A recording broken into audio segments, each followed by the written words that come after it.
Buenas tardes a todos. Sean bienvenidos a este coloquio, los escenarios de la teoría, la crítica y la difusión de la arquitectura de 1969 a 2015.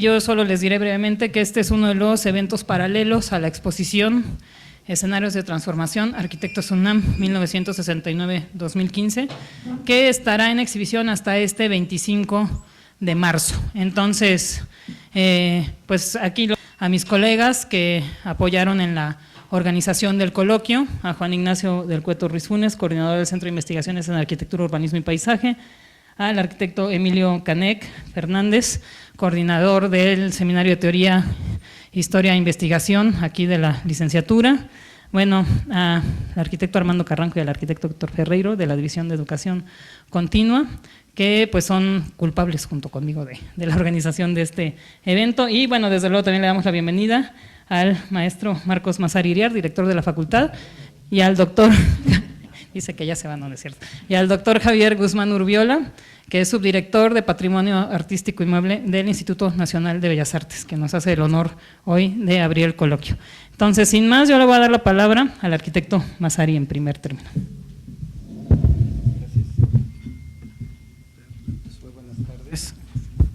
Buenas tardes. Bienvenidos al coloquio Los escenarios de la teoría, crítica y difusión de la arquitectura de 1969 a 2015. Lo primero que esperamos es que todos hayan estado en la exposición antes de venir. ¿Sí todos estuvieron en la exposición? Si no, saliendo de aquí tendrán que ir a la exposición porque, bueno, hoy ya no, pero mañana porque sí. lo que le da sentido en realidad a este coloquio es justamente formar parte de la estructura académica de la exposición Escenarios de Transformación, en el sentido de que sabemos que una exposición que no tiene un espacio para poder debatir o para poder presentar ideas, de alguna forma en la universidad o en la Facultad de Arquitectura en lo particular, se queda en una presentación de imágenes o tal vez quizá de buenos deseos. Y esta exposición es un proyecto muy relevante para la facultad, está a punto de terminar la exposición. La parte relevante que tiene es que en la exposición tenemos 150 despachos, más o menos 250 obras, más o menos 260 obras, pero eso sí, 60 generaciones. Que se dice fácil, 60 generaciones de arquitectos egresados de la UNAM, pero particularmente este coloquio le da también sentido a la exposición, puesto que no nada más se trata de presentar la obra, sino que la obra tiene una fundamentación teórica y esta fundamentación finalmente es de gente que se forma en nuestra facultad y que de alguna manera establece este ejercicio profesional con una fundamentación teórica, que en algunos momentos es una fundamentación estrictamente de la Escuela de Villagrán, pero que con el tiempo se va nutriendo a través de los años de otras experiencias, de una apertura por parte de la universidad, por parte de la facultad. En algunas generaciones, por ejemplo, las de los años 70, 80, es una teoría que se nutre desde luego de la cultura anglosajona, de las ideas que se generan en los Estados Unidos y prácticamente en Europa. Podemos decir que las generaciones que vienen de los 90 hacia adelante tienen una quizá más fuerte fundamentación o formación en la escuela latinoamericana, y esto habla que la teoría no solo se gesta en la universidad, sino se gesta a través de los vínculos que como facultad y como universidad vamos generando en diferentes momentos y en diferentes tiempos históricos. Hoy por hoy, por ejemplo, estamos volteando a ver hacia Latinoamérica como hacía tiempo que no veíamos y que todos nos veían asociados más bien al norte y no asociados al sur, y sin embargo esto también tendrá que se reflejará en la forma en la que hacemos arquitectura. Y desde luego no podemos pensar en la arquitectura sin tener una posición crítica. Esperamos que todos nuestros estudiantes, sobre todo, tengan una posición crítica, porque la posición crítica es lo que nos permite realmente cuestionarnos y nos permite también, siempre que sea una actitud crítica constructiva, nos permite formarnos mejor como estudiantes y desde luego también formarnos mejor como arquitectos. Una de las cuestiones que siempre se dice de los arquitectos es que lo que nos gustan son los libros con imágenes, con monitos, y que eso es lo que finalmente nos llena a los arquitectos. Y aquí también hablar de difusión de la arquitectura, creo que es uno de los aspectos fundamentales, porque el siglo XX se nutre justamente y tiene muy importante este concepto de la difusión de la arquitectura, la aparición de las revistas de arquitectura del siglo XX. No que no haya habido revistas de arquitectura, pero particularmente las del siglo XX y su acercamiento a la modernidad y posteriormente a la posmodernidad, creo que también le dan una característica propia al periodo que tiene escenarios de transformación.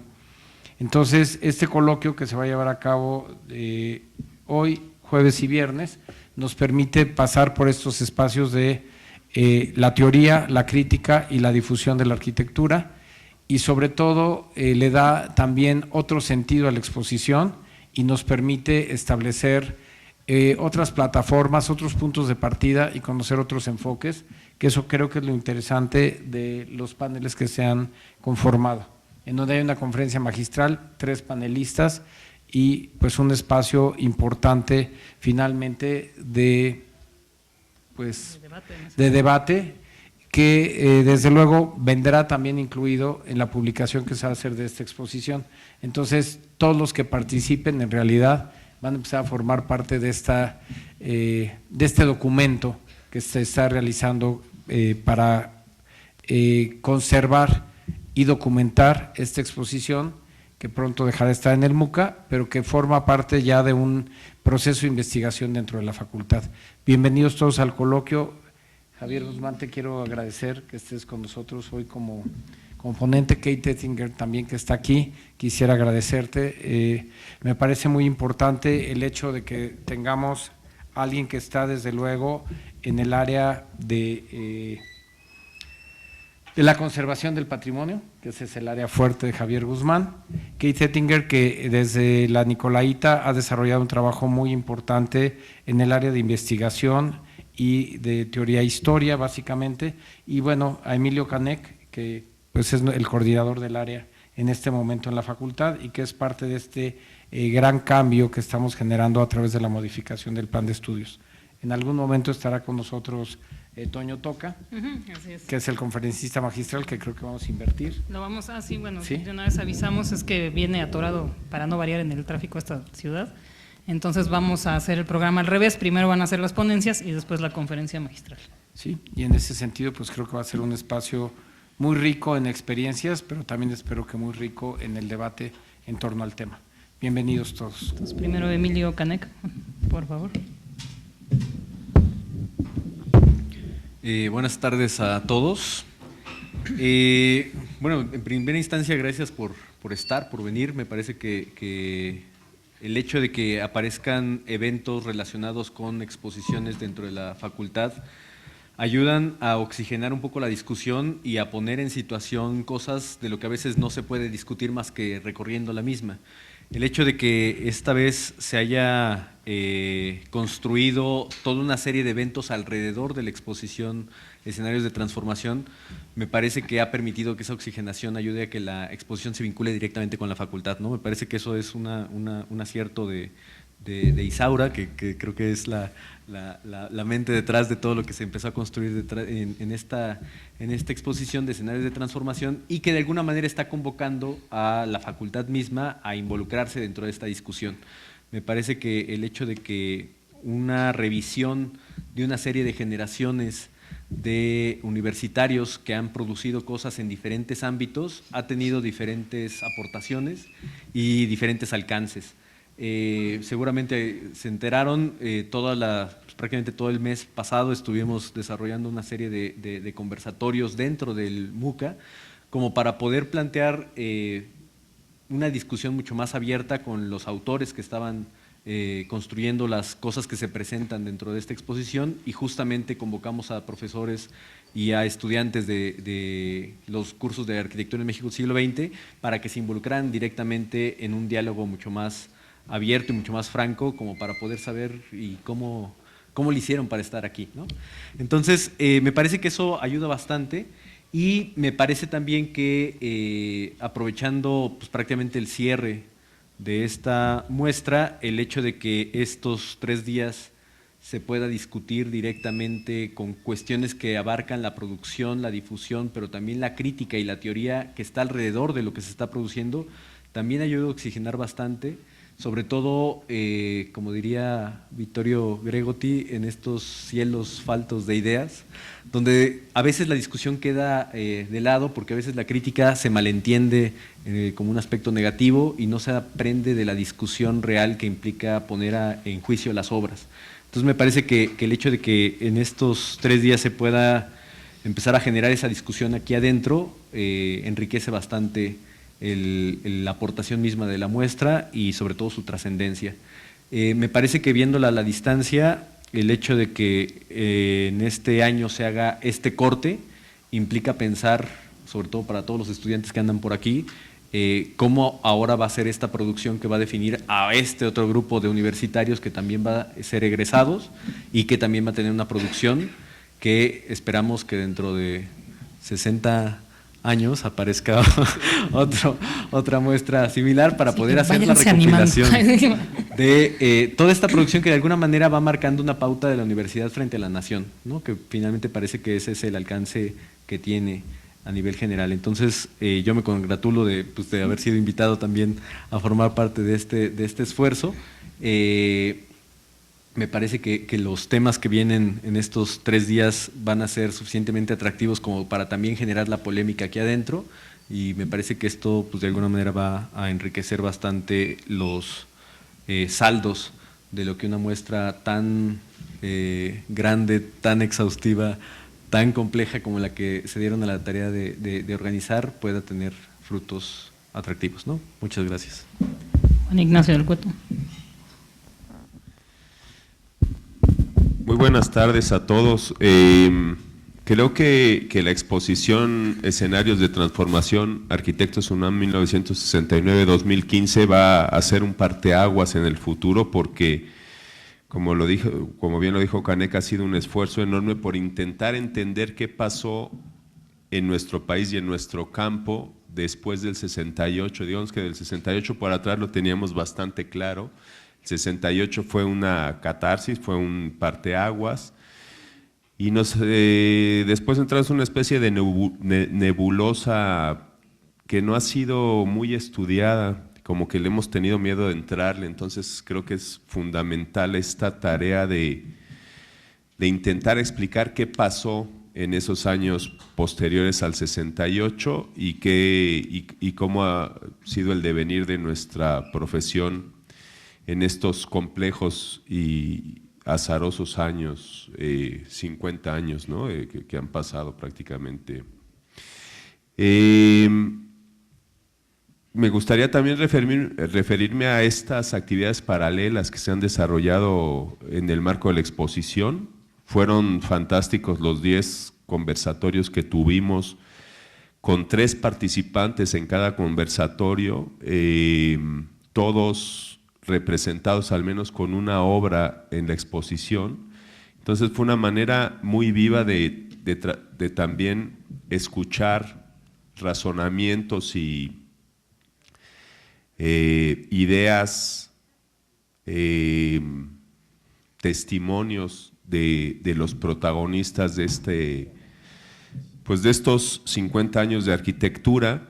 Tuvimos representantes, yo diría, de las 3, podríamos hablar de 3 generaciones, ¿no? de las generaciones de los que vinieron después de los grandes maestros, pero tuvimos a Eduardo Terrazas, a Enrique García Formentí, a Alejandro Suárez Pairellón, Sara Toppelson, Luis Fernando Solís, luego una siguiente generación pues representada por nuestro director Marcos Massari, por Gonzalo Gómez Palacios, por el propio José Luis Pérez en el área de arquitectura de paisaje, y también los más jóvenes, ¿no? Desde Mauricio Rocha, Javier Sánchez, y más jovencitos todavía, Miguel Montor, Constance Martens, María Jaime.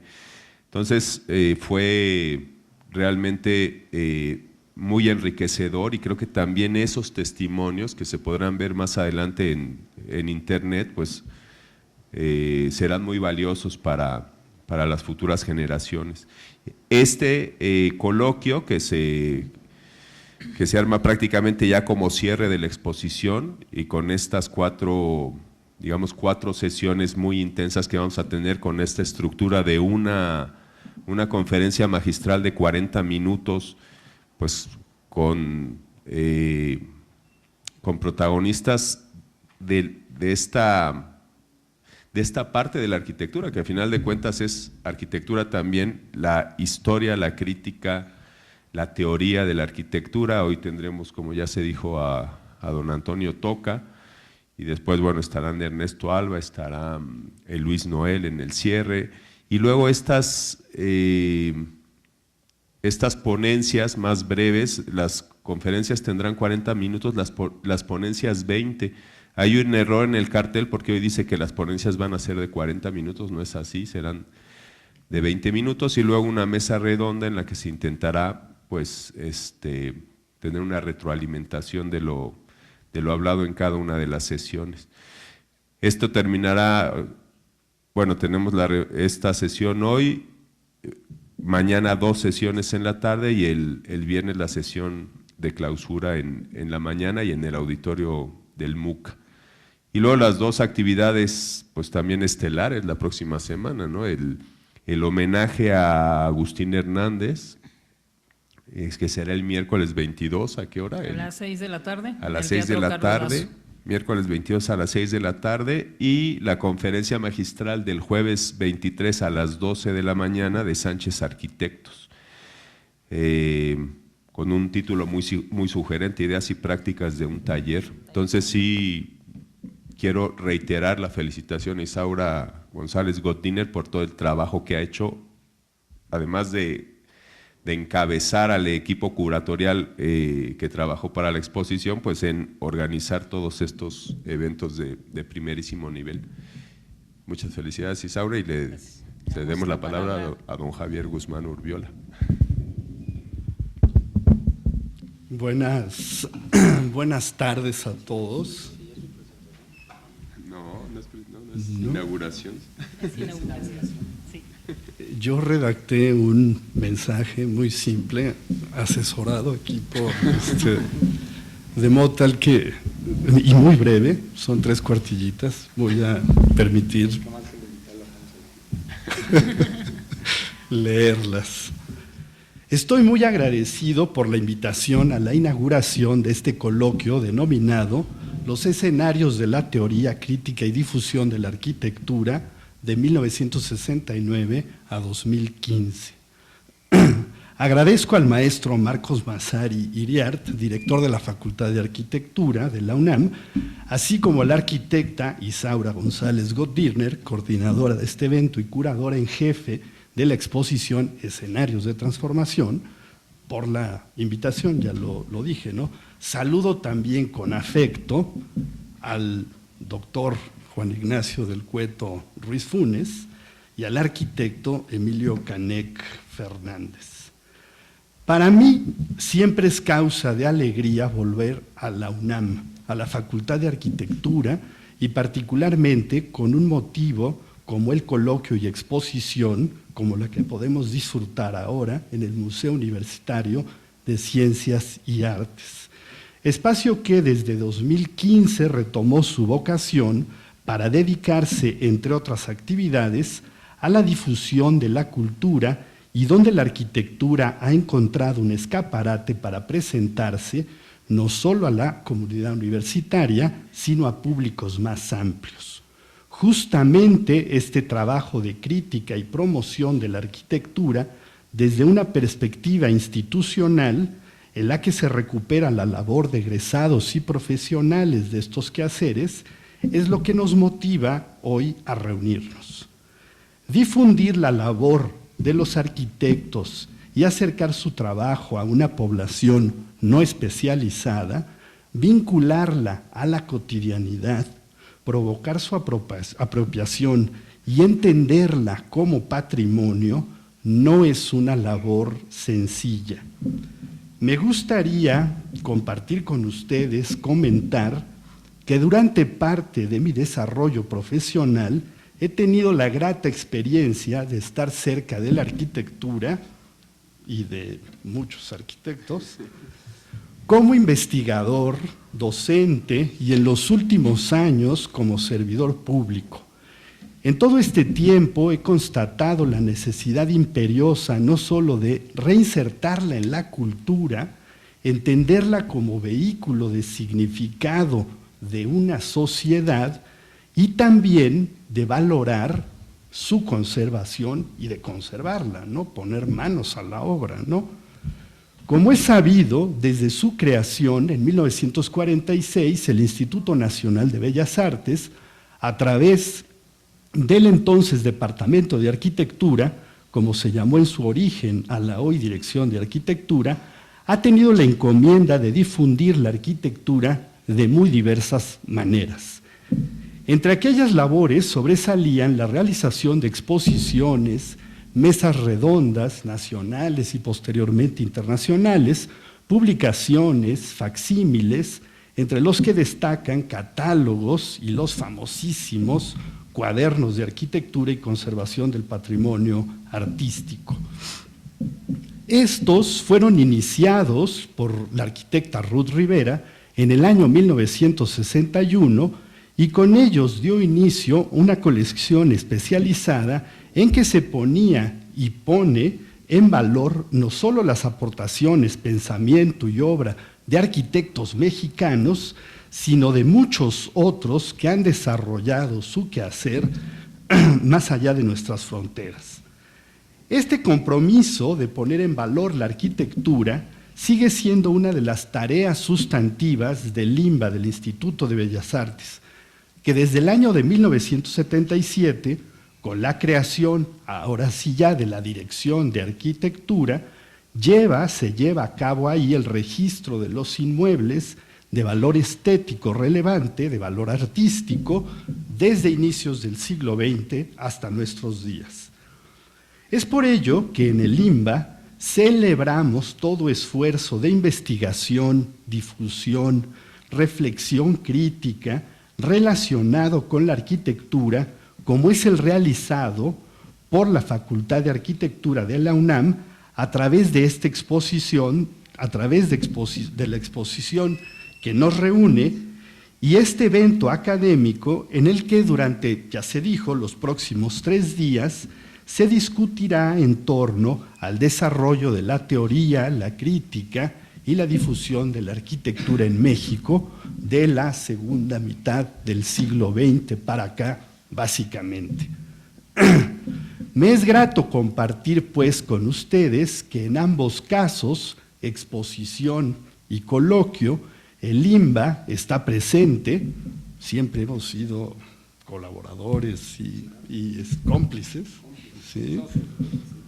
En la exposición, con fotografías históricas del archivo de nuestra Dirección de Arquitectura, y en el coloquio con la ponencia de la titular de esta misma dirección, Dolores Martínez Orralde, orgullosamente egresada de esta facultad, quien compartirá con ustedes las experiencias llevadas a cabo en el Museo Nacional de Arquitectura, ubicado en el Palacio de Bellas Artes, en el cual desde su creación en 1984, fundado por otro egresado de esta facultad, Juanito Urquiaga, desde 84 hasta la fecha se han realizado la friolera, a mí me parece una barbaridad, 145 exposiciones.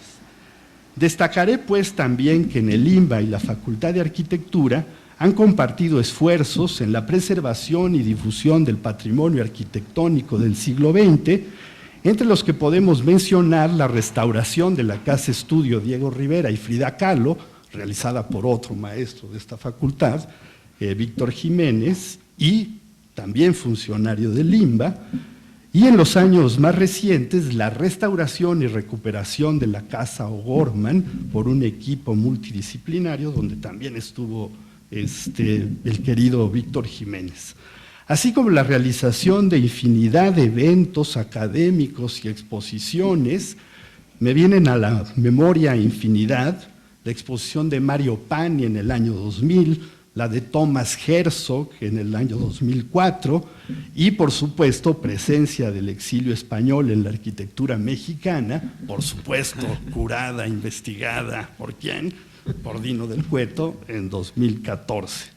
Es por todo ello que nuevamente agradezco la invitación a abrir este coloquio, tanto en la Subdirección General de Patrimonio Artístico como en la Dirección de Arquitectura del LIMBA. Día a día procuramos incentivar los trabajos de preservación, conservación y difusión del patrimonio artístico, mueble e inmueble, y hoy nos complace ser parte de los que lleva a cabo la Facultad de Arquitectura. Muchas gracias y de veras, felicidades.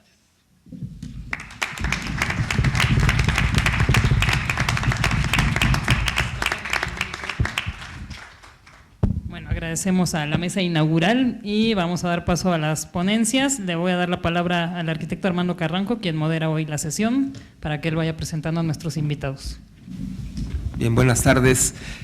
Sí, como ya se mencionaba hace un momento, vamos a invertir el orden original de la jornada de hoy. Entonces vamos a iniciar con las ponencias que versarán alrededor de la teoría y de la historia. Entonces estará con nosotros la doctora Cristina Vaccaro, en primer lugar, quien hablará sobre las corrientes teóricas del fin del movimiento moderno a nuestros días. Posteriormente, la doctora Catherine Ettinger, ella de la Universidad Michoacana, hablará sobre los teóricos e historiadores más allá de la Ciudad de México. Y finalmente, el arquitecto Emilio Canek Fernández Herrera nos va a hablar sobre la visión de la teoría y la historia de la arquitectura desde la docencia. Cada una de estas ponencias tendrá una duración de 20 minutos para que al final vamos a hacer una mesa redonda entre todos, en donde habrá alguna serie de comentarios, de conclusiones, de diálogo sobre lo que se va a decir. Y posteriormente el arquitecto Antonio Toca Fernández llevará a cabo la conferencia magistral La Universidad Pública como semillero de teóricos e historiadores. Entonces voy a presentar primeramente en el orden del programa a la doctora Cristina Vaccaro, quien estudió arquitectura aquí en nuestra facultad, y debido al interés que desde sus estudios de licenciatura tuvo por la teoría y la historia, se acercó a la Facultad de Filosofía y Letras, donde realizó la maestría y el doctorado en Historia del Arte. Sus estudios de posgrado los dedicó a la experiencia estética en la arquitectura desde la categoría de lo sublime. Actualmente se encuentra terminando una estancia postdoctoral aquí en la Facultad de Arquitectura, en el Centro de Investigación en Arquitectura, Urbanismo y Paisaje, con el doctor Juan Ignacio del Cueto, donde desarrolló estudios críticos sobre los principales textos teóricos de la arquitectura en los siglos XX y XXI. Y ya desde hace un par de años colabora en nosotros en la actualización docente, también impartiendo estos seminarios de lectura de los textos fundamentales de la teoría y de la historia en el siglo XX y el XXI, donde actualmente estamos llevando a cabo uno, precisamente en estos momentos, y donde además felizmente cabe destacar que la mayoría de los alumnos de estos seminarios son alumnos de la propia licenciatura, que les interesa muchísimo el tema de la teoría, y qué mejor con la doctora Cristina Vaccaro. Me parece que tienes una presentación, ¿verdad? Sí, que estamos aquí colocando, y bueno, pues adelante, gracias, Cristina. Bueno, buenas tardes. Tengo el honor de ser la primera que presenta en este coloquio que se ha armado alrededor de esta exposición que ha intentado abarcar 60 años de nuestra facultad, 60 años del hacer y del pensar en arquitectura. Y bueno, yo traigo una ponencia que intenta en realidad ser una visión global de las teorías que surgieron a partir de la crisis que vive el movimiento moderno. Por supuesto agradezco a Isaura, al arquitecto Massari, a Dino y a todos ustedes por estar aquí, y también decir que es un privilegio compartir la mesa con la doctora Catherine Ettinger y con el maestro Canek, por supuesto. Entonces, muchas gracias.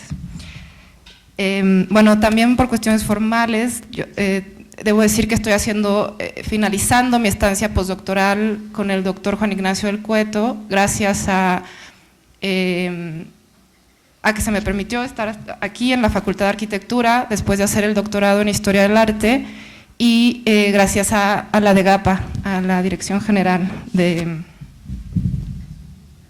Asuntos del Personal Académico. Gracias.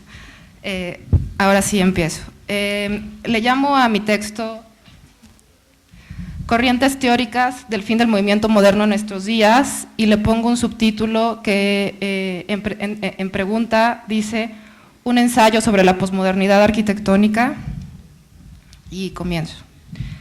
El fin de la arquitectura moderna en Occidente fue ubicada por Charles Jencks en su libro El lenguaje de la arquitectura posmoderna con una exactitud contundente. 15 de julio de 1972 a las 3:32 de la tarde, cuando fueron demolidos los bloques de vivienda Pruitt-Igoe en San Luis, Missouri, del arquitecto Minoru Yamasaki. Se trataba de un conjunto habitacional absolutamente moderno. Altas torres de eficientes departamentos levantadas al centro de áreas verdes, siguiendo los lineamientos urbanos de la Carta de Atenas, que en 1951 mereció un premio del Instituto Norteamericano de Arquitectos. El problema fue que el hacinamiento poco a poco fue convirtiendo los largos pasillos los grandes pasillos o calles elevadas en espacios peligrosos para la convivencia y el conjunto en una zona con alta delincuencia. La solución dada por el gobierno solo 21 años después de su construcción fue demolerlo. Sin embargo, esta conclusión del proyecto moderno no fue ni tan dramática ni tan exacta, e incluso algunas de las propuestas arquitectónicas actuales son herederas de algunos de sus planteamientos. En realidad, hacia la mitad del siglo pasado, lo que encontramos es el agotamiento de un discurso totalizante y universal que fue puesto en duda gracias a los reflectores que comenzaron a tener nociones como ciudad, historia, contexto, singularidad y heterogeneidad. A este periodo histórico se le ha llamado posmodernidad, y a partir del libro de Kate Nisbet lo defino como la apuesta por la pluralidad, en oposición al dominio que la teoría y la práctica del movimiento moderno tuvo en las primeras décadas del siglo XX. El ensayo que esta tarde presento se trata de una visión general de las propuestas teóricas que se gestaron a partir de la década de los 60 y que, gracias a la interdisciplinaridad con la filosofía, la historia, la ciencia y las artes, se materializaron en los objetos arquitectónicos de finales del siglo XX e inicios del XXI. Dada la amplitud del tema, no solo temporal, sino de contenido, reconozco la imposibilidad de profundizar y la posibilidad de que falten discursos, objetos, autores, obras. La crisis del discurso moderno.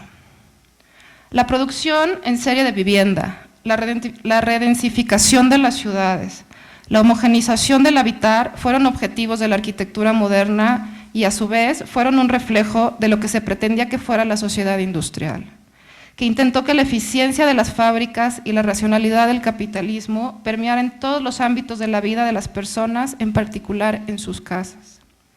Se trataba de la ilusión creada por la Ilustración, de que la razón al servicio del capital generaría una sociedad uniforme en continuo progreso. Y aquí me gustaría hacer un paréntesis y decir que este progreso fue criticado en la dialéctica de la Ilustración por Adorno y Horkheimer, al decir que este progreso llevó a los campos de exterminio de Auschwitz, ¿no? Ese es como el límite al que llevó este progreso, y fueron estos momentos que empezaron a poner en crisis este discurso. Fue hacia la década de los 60 y 70 que se observó que dicha homogenización era un disfraz que cubría a la sociedad mucho más compleja y diversa. Además, en este periodo, el sistema económico comenzó una transición, que lo llevó del capitalismo industrial e ilustrado a un capitalismo postindustrial o de servicios, donde el acento dejó de estar en el objeto producido para ubicarse en la mercancía y en particular en su distribución y consumo. Lo anterior provocó que se hicieran presentes las contradicciones inherentes de esa sociedad y se acrecentara la escisión entre los sectores más tradicionales y los discursos que buscaban nuevas formas de relacionarse entre ellos y con el mundo. En términos de la filosofía, y en particular desde el pensamiento de Michel Foucault, se puso en cuestión la noción de sujeto.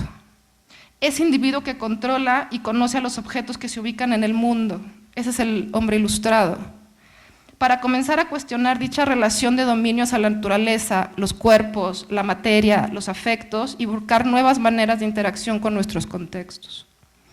En 1968, un movimiento estudiantil y obrero que comenzó en París y se expandió por varias partes del mundo, incluido México, demostró la incapacidad del sistema de responder a las problemáticas sociales, económicas y políticas, de observar un mundo no como un conjunto homogéneo, sino desde la diversidad y con frases como «seamos realistas, pidamos lo imposible».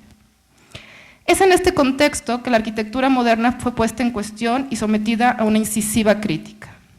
En 1966, Aldo Rossi, desde Italia, publica La arquitectura de la ciudad, donde, partiendo de la crítica a la modernidad que impone a la ciudad ciertas formas y estructuras, propone estudiarlo como una estructura compleja, este es un término de Rossi, en la que siempre deben estar en juego los planteamientos universales, pero también las problemáticas singulares, sin que alguno gane, lo que permitirá que se logren soluciones formales y específicas al contexto. El discurso de Rossi era parte de la crítica que desde la teoría italiana de posguerra propuso reconocer el valor de la historia tanto para el pensamiento como para la ciudad y los objetos arquitectónicos. Y aquí abro otro paréntesis, porque es muy interesante que la arquitectura moderna en Europa tuvo un problema, y es que en Italia sí fue apoyado por Mussolini. Entonces, cuando acaba la Segunda Guerra Mundial, es la crítica italiana la que más empieza a poner en cuestionamiento los modelos dados por la modernidad en términos arquitectónicos, cosa que no pasa de inmediato ni en Alemania ni en Estados Unidos. Sigo. También en 1966, pero desde Estados Unidos, se dio uno de los ataques más puntuales bajo la dirección del arquitecto Robert Venturi con el libro Complejidad y Contradicción en la arquitectura, quien defendió una arquitectura que asumiera las complejidades y contradicciones inherentes a la sociedad y las expresara en oposición a los volúmenes ortogonales de fachadas higiénicas con las que se pretendía resolver todas las tipologías arquitectónicas. Casi una década después, en 1977, Venturi publica el libro Aprendiendo de Las Vegas, junto con Steven Isenur y Dennis Scott Brown, donde hacen una apología de los edificios comerciales que generan fachadas atrayentes que envuelven los galpones de grandes dimensiones, donde lo importante es llamar la atención de los clientes y reflejar la función al interior de los objetos. Y en ese mismo año, Charles Jeng publica El lenguaje de la arquitectura posmoderna, que tiene una primera parte llamada La muerte de la arquitectura posmoderna, ubicándola en Fruit Ego y en la abstracción y neutralidad de Mies van der Rohe, quien en su proyecto en el Illinois Institute of Technology resuelve con las mismas volumetrías, con la misma volumetría y materiales la capilla y la sala de calderas. Se trataba del problema de la neutralidad y el silencio de una arquitectura que, según Jens, solo dialogaba con una élite arquitectónica alejada de las problemáticas y de los símbolos de la sociedad en que se ubica. Sin embargo, como dice Marshall Berman en su libro Todos los sólidos se desvanecen en el aire, la modernidad trae implícitas todas las contradicciones y cuestionamientos que en la llamada posmodernidad se han hecho presentes. Es decir, entre los discursos del movimiento moderno ya se encontraban tanto autocríticas que buscaban poner en cuestión algunos de los postulados que defendía, como posturas más bien academicistas y formalistas. En particular en la arquitectura, el punto de inflexión se ubica en 1932, cuando el director del Museo de Arte Moderno de Nueva York, MoMA, Alfred Barr, junto a Philip Johnson y Henry Russell Hitchcock, curaron y organizaron la exposición de International Style Architecture Science 1922, donde delimitaron únicamente bajo un criterio formal parte de las obras arquitectónicas europeas de las décadas de los 20, dejando fuera los experimentos rusos, esta es teoría mía por cuestiones de geopolítica, los expresionistas o los organicistas que no podían anclarse en su limitada selección. El volumen, la repetición y la veracidad de los materiales sin ornamentación eran las características de las obras que las obras debían cumplir, y fue esta delimitación de la arquitectura de la tercera década del siglo XX la que se convirtió en los 50 en la expresión representativa de las grandes corporaciones y de los estados occidentales, el llamado estilo internacional. Siguiendo la línea dada por este estilo, de nuevo Minoru Yamasaki es elegido en 1962 para diseñar el World Trade Center de Nueva York. Se trataba del edificio representativo del poder económico de Estados Unidos en el corazón de su centro financiero más importante y realizado siguiendo los postulados formales enunciados desde el MoMA en 1932. ¿Qué mejor para representar el poder que la uniformidad mundial y el uso de las tecnologías de puntas? La inauguración del todo el conjunto se realizó el 4 de abril de 1973. 28 años después, tras resistir un incendio, una bomba y un robo, el 11 de septiembre de 2001, este símbolo del mundo occidental fue destruido con el choque de 2 aviones comerciales a manos de grupos terroristas ligados al mundo musulmán. No es casualidad que el objetivo del ataque haya sido un edificio de estilo internacional, que terminó representando la capacidad de las multinacionales de ubicarse en todo el mundo, negando los contextos y concentrando en ciertos nodos geográficos un poder que terminaba afectando a todas las regiones del mundo. La segunda parte de mi texto se llama Los discursos de fin de siglo e inicios del XXI.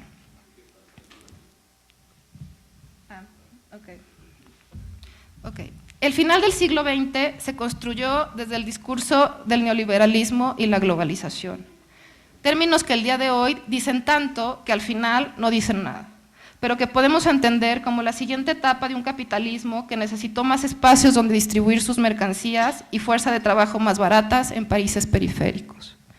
Es en la década de los 70 donde encontramos el momento posmoderno de la arquitectura, de nuevo siguiendo a la autora Kate Nesbitt, quien lo entiende como el periodo de crisis de la modernidad que abrió diferentes caminos para la arquitectura. Para la arquitectura en tiempos en que todo buscaba resolverse desde las formas consagradas por el MoMA en 1932. Lo interesante es que en este museo se han concretado parte de las fuerzas de cambio a través de exposiciones y publicaciones que han ido marcando la tendencia del mundo de la arquitectura. En 1969 se reúne el grupo Case en el MoMA, siendo un producto indirecto de dicho encuentro la publicación en 1972 de Five Architects, donde se encontraban Peter Eisenman, Michael Graves, Charles Wedmay, John Hejduk y Richard Meyer, donde se observaba que ciertos arquitectos llevaron la abstracción de la arquitectura a su máximo nivel, donde la geometría y las relaciones matemáticas serían la base del objeto arquitectónico. El llamado estilo posmoderno se partió de poner en crisis a la arquitectura moderna y propuso la reutilización de elementos clásicos como columnas y frontones. Se trató del juego entre tradición y modernidad, que según Jenks hace que la arquitectura posmoderna sea esquizofrénica. Este es un término que él utiliza en su libro.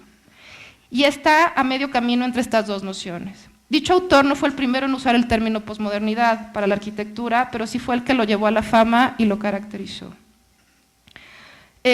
Uno de sus principales representantes, Charles Moores y la Piazza d'Italia en Nueva Orleans, que realiza en 1976 como un pastiche de formas clásicas italianas marialistas con gestos frívolos como el uso de luces de neón.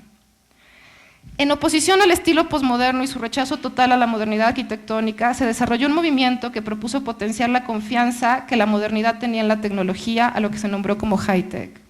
Y con él, una arquitectura que parte de la innovación técnica aplicada a la construcción y en dejarla aparente. El hito de este discurso, o uno de los hitos, es el Centro Cultural Pompidou en París de 1977 de Renzo Piano y Richard Rogers, auténtico parteaguas de la arquitectura de finales del siglo XX, no solo por su uso aparente de tecnologías, sino por su integración por contraste al entorno parisino. En 1988, Philip Johnson, antiguo defensor a ultranza del movimiento moderno y del estilo internacional, y Mark Wigley, otra vez en el MoMA, organizaron la exposición Arquitectura deconstructivista, en la que incluyeron la obra de arquitectos que no necesariamente tenían un mismo discurso, más bien compartían la búsqueda de nuevas formas a través del uso de los programas de arquitectura y de potencializar la expresión plástica de los nuevos materiales. Esta tendencia arquitectónica tiene raíces tanto en la filosofía que con ese nombre ha desarrollado Jacques Derrida, como el redescubrimiento del constructivismo ruso y los novedosos volúmenes de la vanguardia soviética. Dentro de la teoría crítica se ubica el discurso de Kenneth Frampton, quien desarrolló la idea de regionalismo crítico como una propuesta que intentó rescatar los postulados modernos, pero afirmando que les faltó tomar en cuenta el contexto en que se ubican las obras y la experiencia del usuario.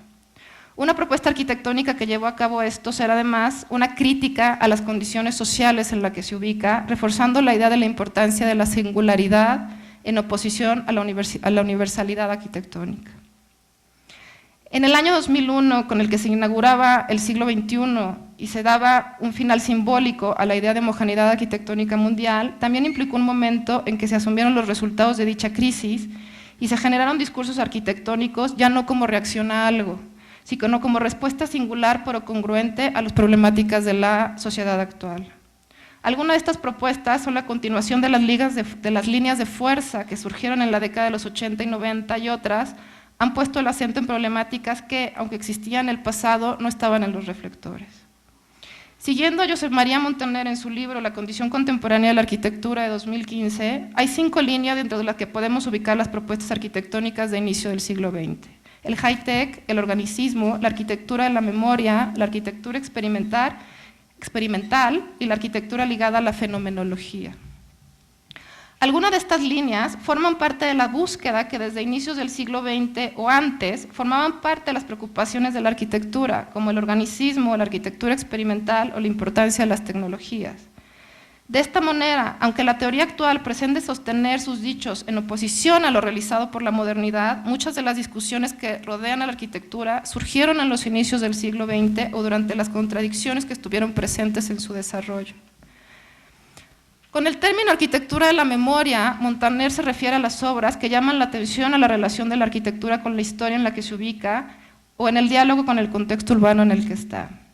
Y la relación entre la arquitectura y la fenomenología parece ser uno de los puntos más importantes de las preocupaciones arquitectónicas de nuestros días, ya que se trata de poner el acento dentro del proceso de diseño al usuario que vivirá la obra, no ya al objeto.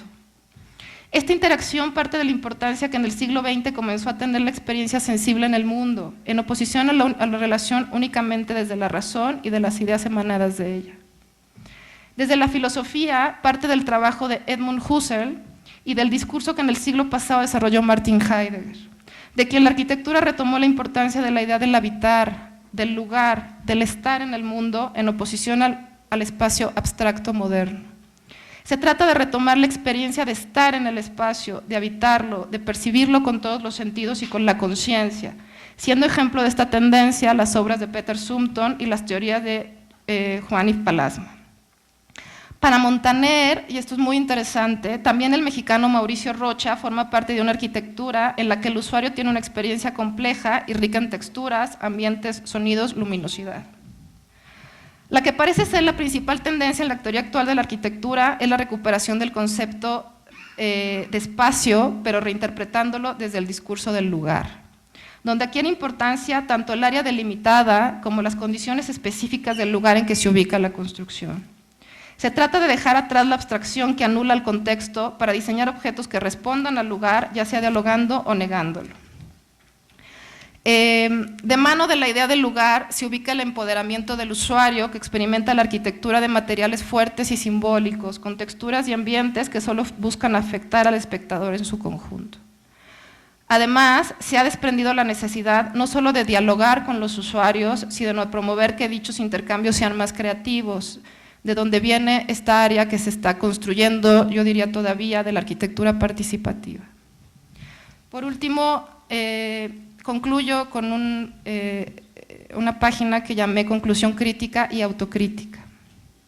La teoría, porque estamos hablando de teoría y me fui a la academia y busqué la definición de teoría, siguiendo a la autora Kate Nesbitt, es la que da soluciones alternativas basadas en la observación del estado actual de la disciplina y ofrece nuevos paradigmas de acercamiento al problema. Es decir, ahí termina la cita. Es decir, es la que se encarga de ver lo que pasa en el momento en que se teoriza y busca puntos de fuga de encuentros y desencuentros, y a su vez lograr dilucidar relaciones con el pasado y fugas al futuro.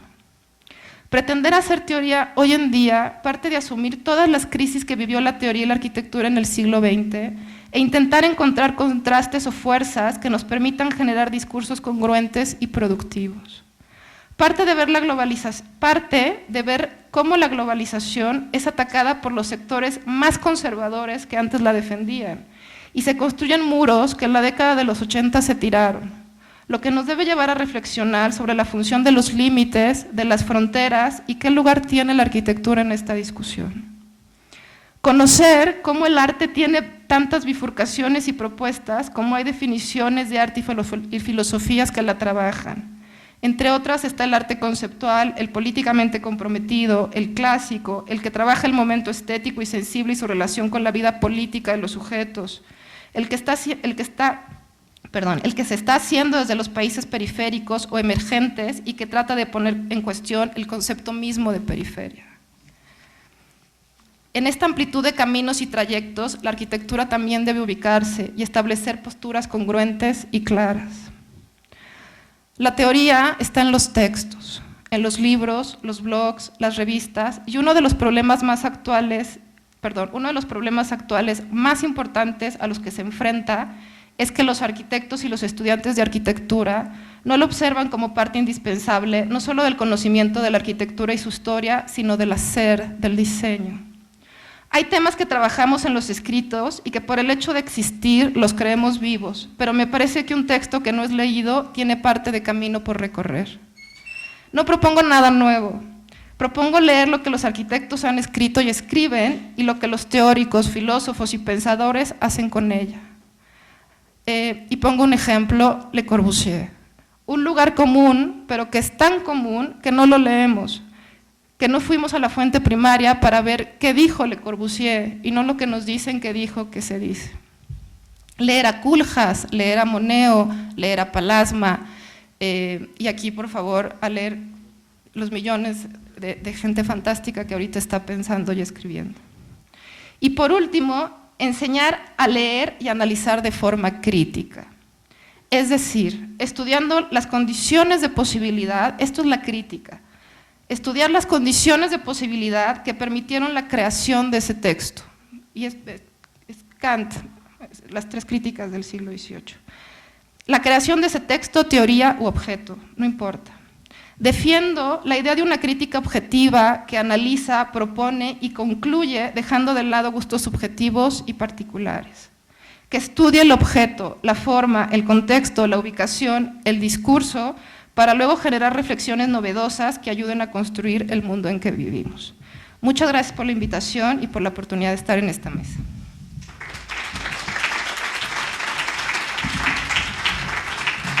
Muchas gracias, doctora Cristina. Muy interesante este preámbulo sobre este recorrido rapidísimo sobre las teorías. Va a pasar a exponer su ponencia la doctora Catherine Ettinger de la Universidad Michoacana.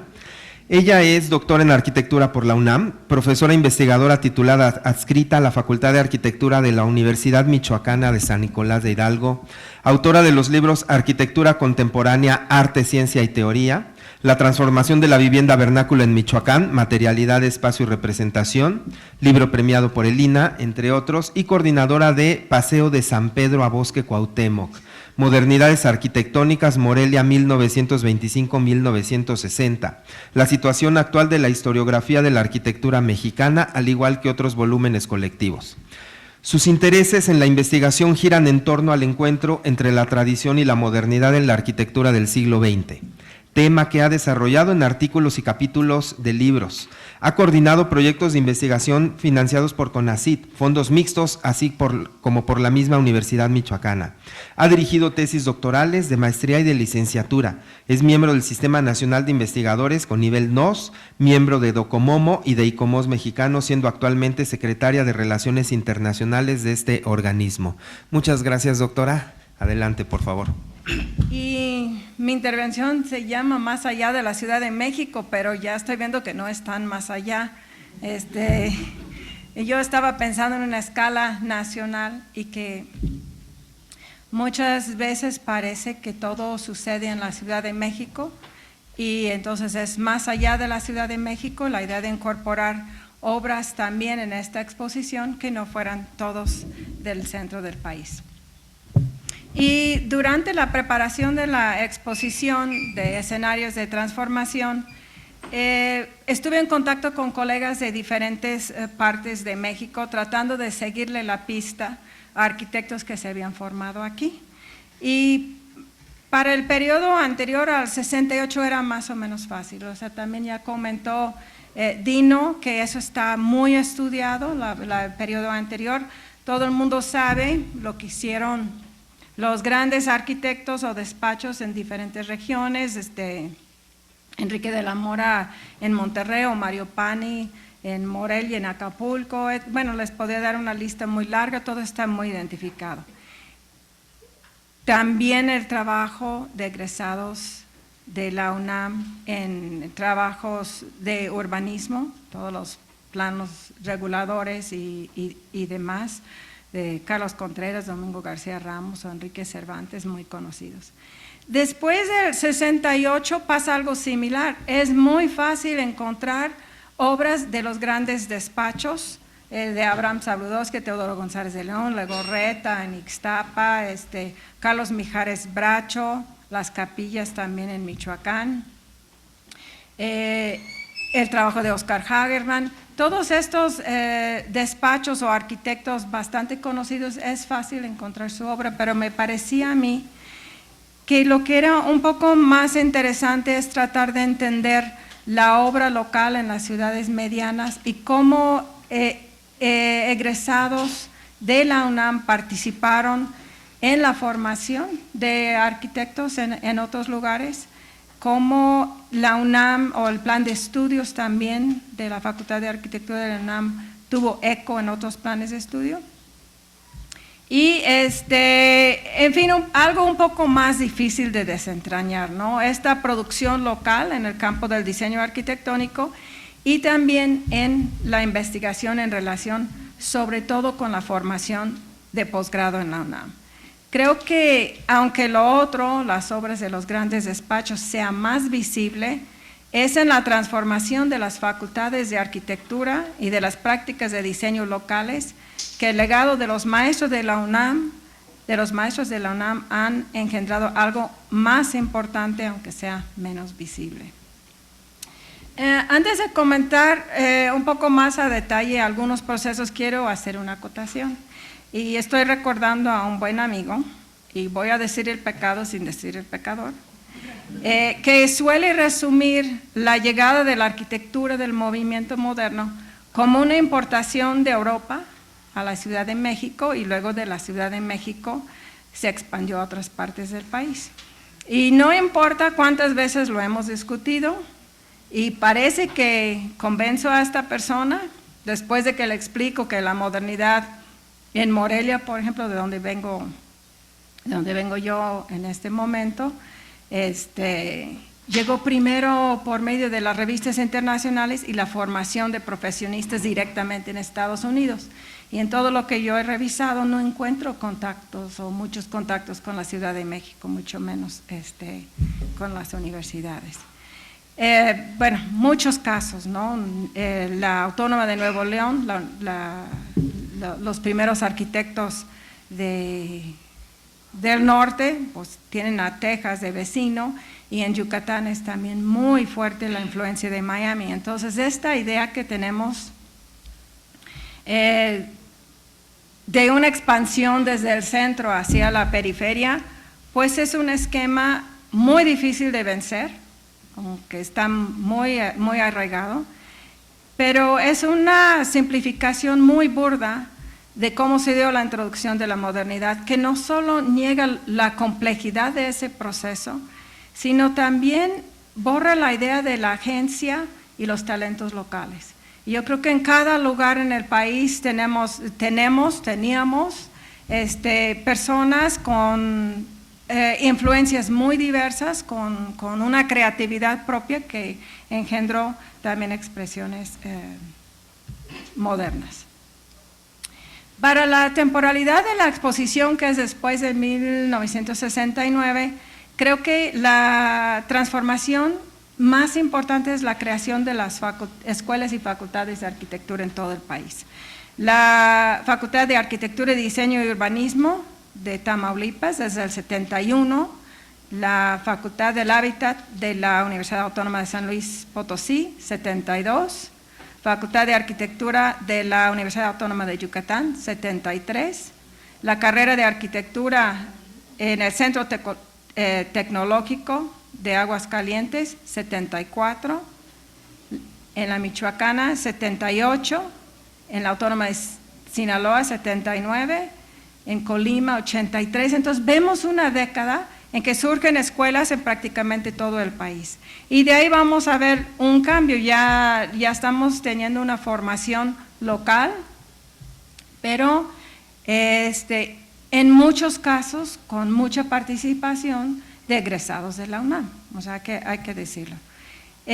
Las circunstancias iniciales fueron también muy diferentes en cada institución e influyeron en los planes de estudio.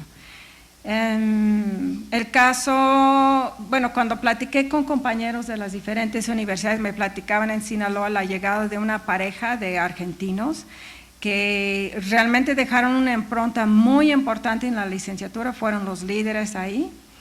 En el caso de la Michoacana, fue fundado por egresados del Poli y también casi calcado el plan de estudios del Poli. Yo creo que duró como 20 años en irse como que sacudiendo esa influencia tan importante. Por supuesto, la Universidad de Colima, su relación más fuerte es con la Universidad de Guadalajara y la Escuela Jalisciense.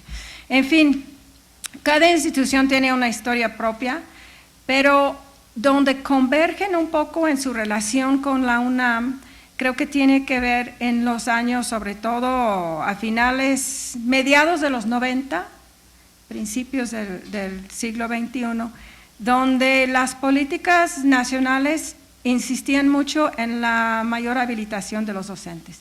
Ya todo el mundo empezó a buscar estudiar maestrías, no solo docentes, también arquitectos en ejercicio de la profesión ya buscaban otro tipo de superación. Y a finales de los 90, bajo la coordinación del doctor Álvaro Sánchez, la UNAM ofreció la maestría en diseño en diversas universidades en el país. Fue a la Michoacana, la Autónoma de Ciudad Juárez, el Instituto Tecnológico de Monterrey, Campus Querétaro y creo que en algunas otras sedes. Esto tuvo un impacto enorme en las plantas docentes de esas instituciones. No se limitó ese impacto al ámbito universitario, muchísimos arquitectos en ejercicio de la profesión también lo cursaron, entonces podemos también pensar en beneficios en términos del medio ambiente construido en muchas ciudades, ¿no? Y yo creo que más que dejar como una línea de trabajo o una influencia palpable o alguna corriente o escuela que emana de la Facultad de Arquitectura de la UNAM, ayudó mucho a la creación de redes y una mayor circulación también de ideas y de textos. Y eso, por supuesto, que enriquece las prácticas de los arquitectos y también enriquece a las ciudades. Por las mismas políticas también hubo mucho incremento en los estudios de doctorado. Quisiera yo destacar la importancia del proyecto de Historia de la Arquitectura y Urbanismo Mexicanos del Jayum, que fue coordinado por el doctor Carlos Chanfón Olmos, con subtemas y también subcoordinadores. Y una de las inquietudes del doctor Chanfón era el reescribir la historia de la arquitectura y del urbanismo mexicanos, no solo desde la perspectiva de América, pero también con una importante participación de personas de diferentes regiones del país. Entonces, él activamente buscó en las universidades de los estados estudiantes y creó grupos, un grupo fuerte en la Universidad de Colima, en la Universidad Michoacana de San Nicolás de Hidalgo, la Universidad Autónoma de Yucatán y la Autónoma de San Luis Potosí. Y estos grupos, pues a su vez, han formado también redes por esta función que tiene esta facultad donde todos convergemos. Vemos que esta idea de incluir a las regiones ya en las historias, en lugar de que se escribieran únicamente del centro, pues siguió. El libro, el más reciente volumen del Jayum, que se presentó el año pasado, que fue coordinado por la doctora Lourdes Cruz González Franco, tiene participaciones de todo el país, ¿no? Y ese es un cambio muy, muy grande en lo que es la manera de hacer historia en el país. Estos grupos pues ya formaron sus propios liderazgos. Hay otros grupos trabajando que no tienen que ver con el Jayum. Eloy Méndez Sainz en el norte creó una red muy grande, ya podríamos hablar ya de otras generaciones. Adolfo Benito Narváez Tijerina en la Autónoma de Nuevo León, son egresados todos de los programas doctorales de aquí. Es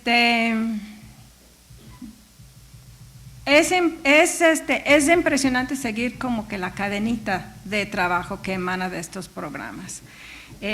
Hay sobre todo trabajos de historia de la arquitectura y de conservación del patrimonio, y las últimas décadas ha sido mucha la producción, sobre todo de libros especializados en arquitectura. Seguimos con un problema, creo que se quejan también los autores de la UAM y de la UNAM y del centro de la circulación de los libros, pero para los libros publicados en las casas editoriales de las universidades de los estados es más difícil que circulen. Entonces todavía tenemos muchos problemas, pero hay mucha producción local, sobre todo historias de la arquitectura moderna, de la arquitectura virreinal en diferentes estados. Falta como mayor integración, ¿no?, para entender cómo se dieron los procesos en el país de una manera más integral. Bueno, a unas décadas de este proceso, yo digo que podríamos ya hablar de nietos, porque los egresados, los primeros doctores que salieron, bueno, no los primeros doctores, pero este movimiento a la habilitación de profesores en los estados llevó a la creación de nuevos doctorados. El DADU, que fue un doctorado, es un doctorado, perdón, con la participación de como 12 universidades. El PIDA, que es el Programa Interinstitucional de Doctorado en Arquitectura, que es como una herencia directa del Jayum. Es San Luis Potosí, Yucatán, Michoacán y Guanajuato. Perdón, San Luis Potosí no. Es de Colima, Michoacán, Aguascalientes y Guanajuato. Y es el único doctorado a nivel nacional con competencia internacional en este momento, otorgado por CONACYT, y que ha titulado más de 70 doctores. Entonces, ¿y dónde tiene sus raíces? En la UNAM, pero como digo, ya son nietos. Y hay un nuevo doctorado en Ciencias del Hábitat de la Autónoma de San Luis Potosí con Yucatán, también ideado a partir de las experiencias en la UNAM. Esto, por supuesto, que ha tenido un impacto enorme en las plantas docentes de muchísimas universidades. En el PIDA, donde trabajo yo, hemos tenido estudiantes de todo el país. Tenemos varios egresados en la Autónoma de Ciudad Juárez, en la Autónoma de Baja California, en la Autónoma de Yucatán. En fin, se ha ido así con tentáculos. En contribuciones en historia de la arquitectura es muy fácil reconocer las contribuciones, pero en teoría y crítica creo que es menos palpable. Y me gustó algo que dijo Cristina ahorita de cómo la teoría la encuentras, y justo estaba yo pensando, la teoría, ¿dónde la encontramos? ¿No? La teoría está como en todos lados y en ninguna parte, podemos hablar de todo el mundo, la teoría no es algo que tiene tanto que ver con una localidad, ¿no? Y me gustó como dijo, ¿no? Pues está en los blogs, yo estaba pensando, pues está en el Arch Daily, está en todo lo que leemos, y todos leemos lo mismo más o menos, o sea, todo el mundo están leyendo a Sumter, a Yuhani Palasma, a Alberto Pérez Gómez, qué sé yo, pero todos estamos leyendo lo mismo. Entonces siento que es mucho más difícil encontrar aportaciones, ¿no? Aportaciones originales en estados, en universidades estatales. De todas maneras, hay algo que creo que sí la UNAM ha dejado en muchos lugares, y es el sentido social de la arquitectura. En Morelia fue muy importante la participación en la planta docente de algunos profesores de autogobierno, ¿no? Que realmente impulsaban el salir a las comunidades y las zonas marginadas. Y eso sí es una aportación que muy propio de esta universidad. El sentido de estas líneas, más que identificar puntualmente la obra o la influencia precisa de arquitectos egresados de la Facultad de Arquitectura de la UNAM, que es una tarea a todas luces imposible, es el de señalar algunas tendencias generales, como la gran relevancia de la formación de profesionistas a través de programas de maestría y doctorado. El impacto señalado en la formación de grupos de investigación en los estados se complementa con la mayor habilitación de quienes se dedican al diseño y la construcción. Es imposible dar seguimiento a la obra de estos egresados, pero están presentes en prácticamente todas las regiones. En el panorama nacional se dibujan distintas relaciones entre el centro y el exterior del país, por lo que la participación de egresados de la UNAM no es pareja en las distintas regiones. La cercanía con Estados Unidos para el caso del norte marcó un rumbo distinto y sucedió algo similar en la península de Yucatán. La fuerza de la Escuela de Jalisco derivó en poca presencia de la UNAM en estados como Colima y Nayarit, y desde luego la Autónoma de Nuevo León fue referente para el norte. No obstante, en muchos estados la presencia de egresados de la UNAM marcó la actividad profesional y la formación de nuevos arquitectos por décadas. Tal vez sea útil para visualizar con equilibrio el tema, reflexionar en sentido inverso. La misma Facultad de Arquitectura de la UNAM es un escenario donde convergen estudiantes de todo el país y se ha enriquecido gracias a la diversidad que representa. Pienso en jóvenes chiapanecos que me platicó Hans Kapsch de Tuxtla Gutiérrez, que llegan a estudiar, a formarse a la UNAM. Pienso también en diseñadores que tienen muchos años de ejercicio profesional y vienen a completar su formación con estudios de posgrado. Estoy recordando unos amigos que ya cuando llegaron a hacer sus estudios de maestría aquí, ya habían construido casi todos los, diseñado y construido cines para Cinépolis, casi todos los cines del país y en el extranjero. Otro grupo que diseñan todos los hospitales, hay una de estas grandes cadenas, de Star Médica, sí. Entonces llegan a hacer aquí estudios de posgrado, pero también traen ya una gran experiencia y seguramente ellos enriquecieron a sus profesores y a sus compañeros.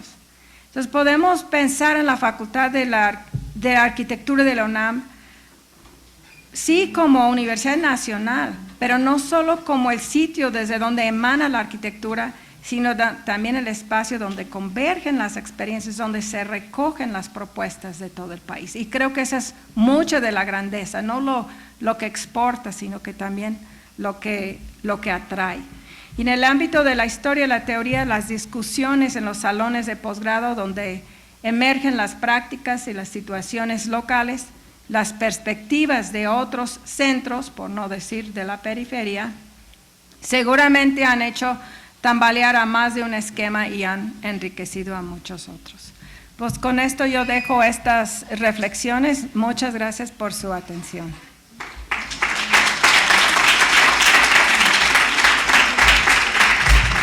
Bueno, y para cerrar esta primera serie de ponencias y dar paso a la mesa redonda, la mesa de discusión, está con nosotros Emilio Canek Fernández Herrera, que es arquitecto por la Facultad de Arquitectura de la UNAM, donde imparte clases desde 2002, estudió la maestría de arquitectura en el campo de conocimiento, análisis, teoría e historia. Desde el año 2000 funda el colectivo DF, donde desarrollan proyectos arquitectónicos de investigación e intervención artística en diversas ciudades. En el 2003 desarrollaron el proyecto Hacia la Ciudad Sostenible, que involucra intervenciones sustentables en áreas marginales de la Ciudad de México. Ha desarrollado su práctica profesional en el proyecto arquitectónico sobre vivienda y equipamiento urbano. Su obra ha sido expuesta en diferentes museos y galerías de México. Actualmente tiene un puesto maravilloso, privilegiado, que se llama Coordinador del Seminario del Área de Teoría, Historia e Investigación.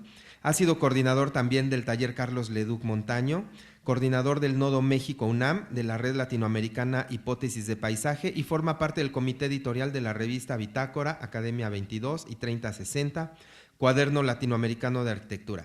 Escribe en distintas publicaciones especializadas en los campos de la arquitectura y el arte.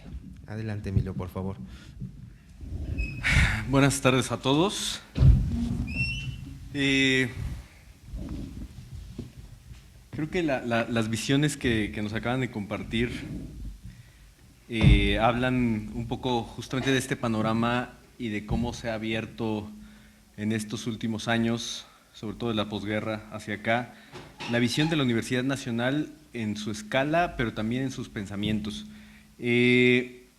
Yo dudé mucho de poder plantear imágenes como para acompañar esta presentación.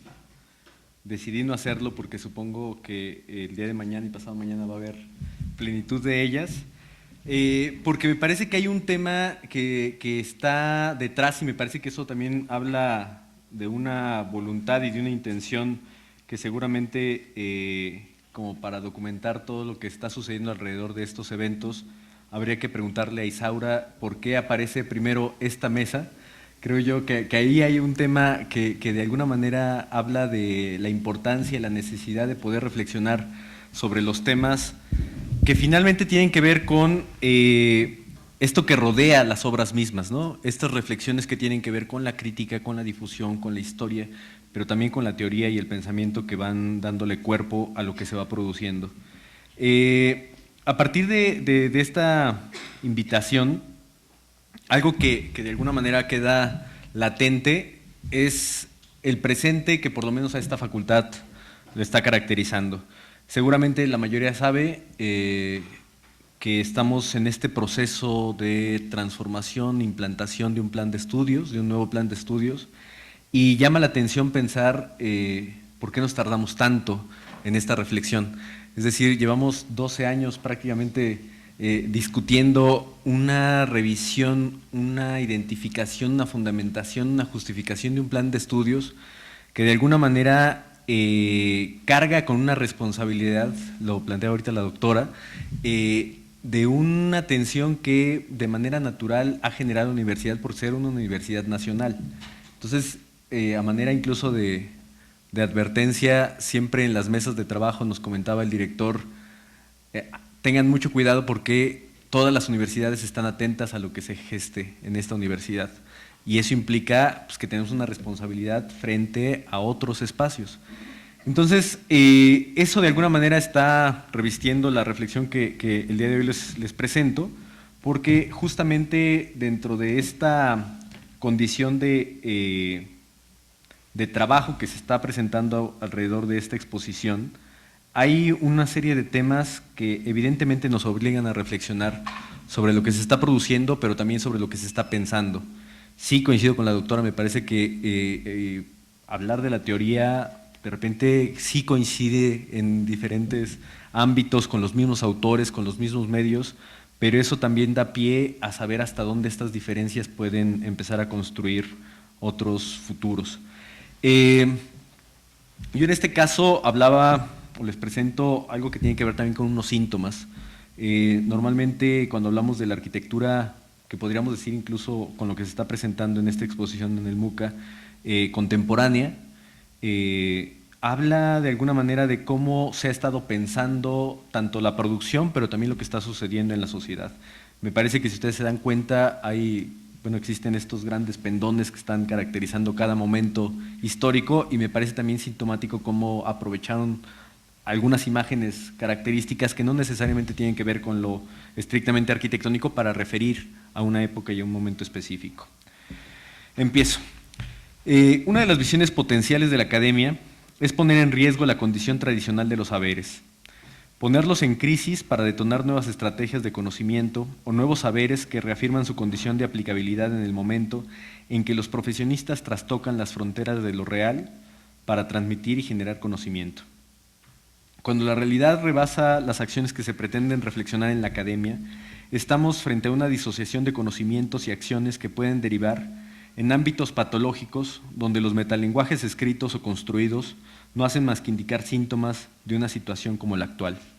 Es interesante recordar en este caso cómo Ignacio Solá Morales plantea en ese último texto que habla de esas prácticas teóricas, históricas y arquitectónicas, esa crítica a una serie de acciones que de repente en la academia se ensimisman en discursos que prácticamente no tienen sentido con lo que está pasando afuera y se convierten en ornamentación simplemente y en ajuste de cuentas a veces de los críticos frente a lo que se está produciendo o incluso de los teóricos frente a lo que está sucediendo en la realidad.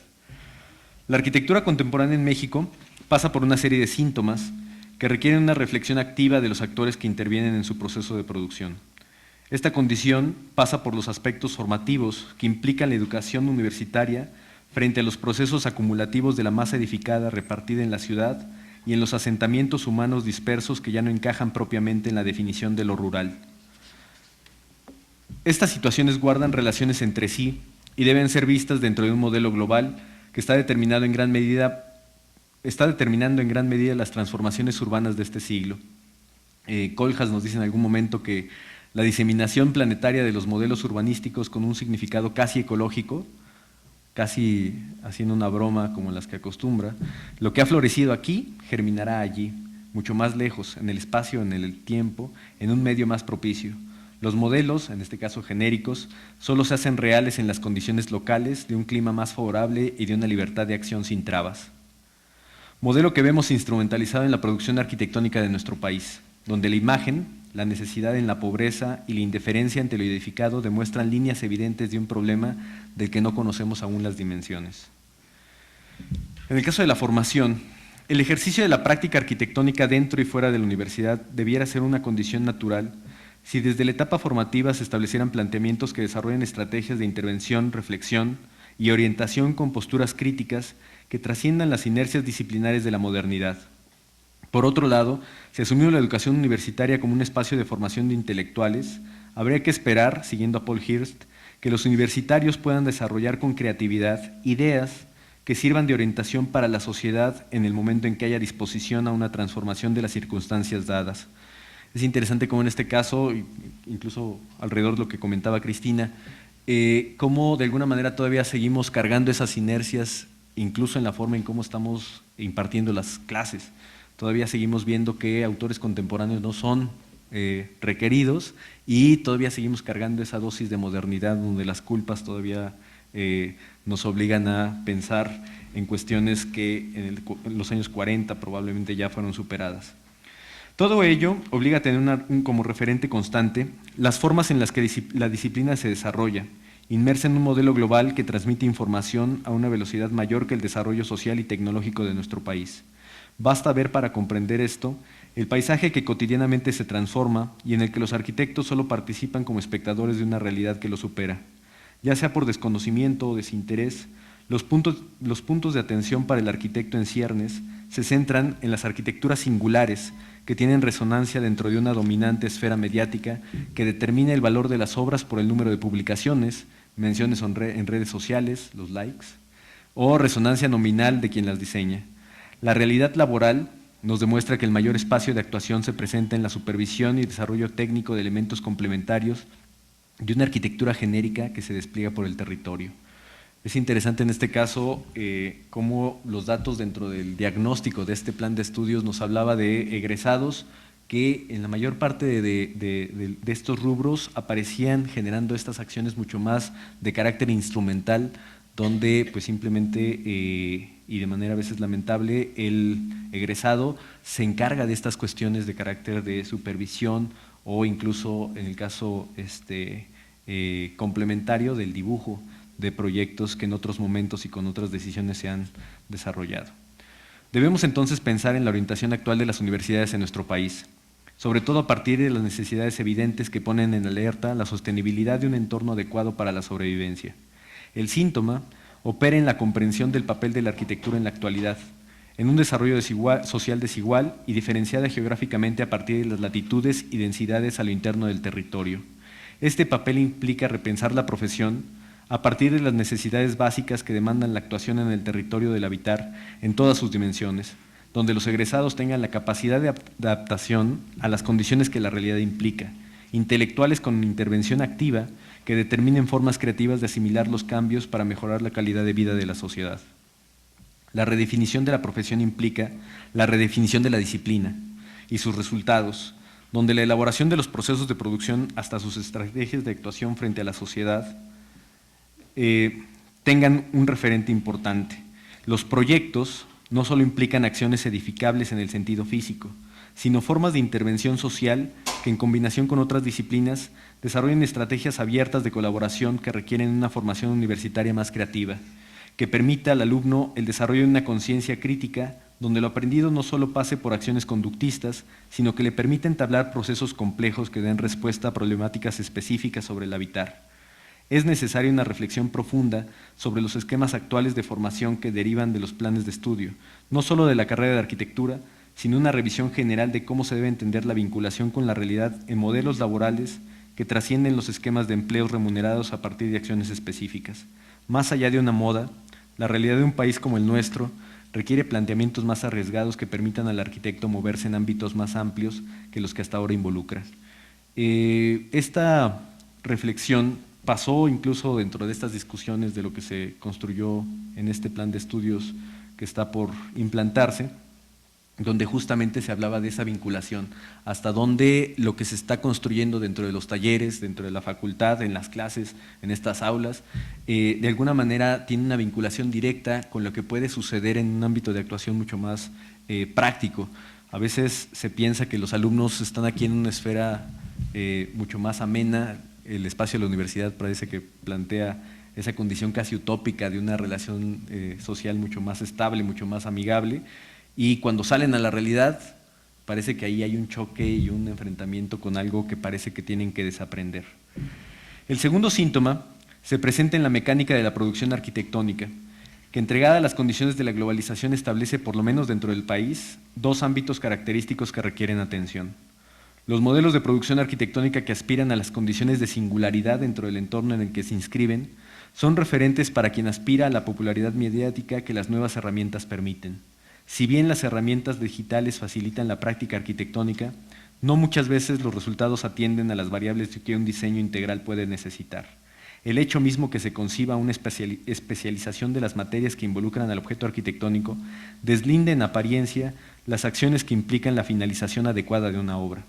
Incluso por encima de las intenciones originales de un diseño, las respuestas técnicas que ayudan a concluir una obra determinan la forma y el acabado del objeto arquitectónico, sujetando su operación a una serie de prótesis técnicas y formales que ayudan a sobrevivir al edificio por encima de las acciones lógicas y coherentes con el medio en que se producen.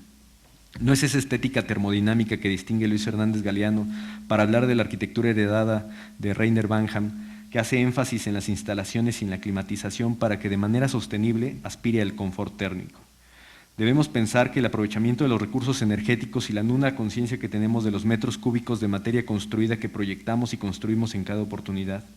Estas obras requieren una comprensión mínima de la huella que dejamos sobre el planeta, su entropía y sus condiciones de adaptabilidad para no acabar como cascajo. Es interesante cómo dentro de estas lógicas se están construyendo probablemente dos vertientes que ahora se ponen en juego.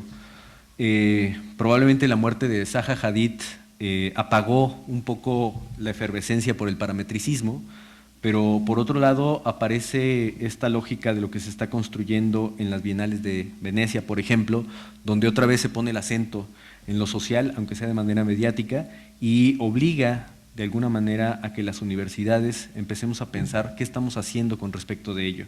Esa lógica de que finalmente hay una relación bastante activa en lo que puede suceder en esta relación centro-periferia de cómo se está contemplando la Universidad Nacional, nos obligaría a tener que pensar en esos aspectos.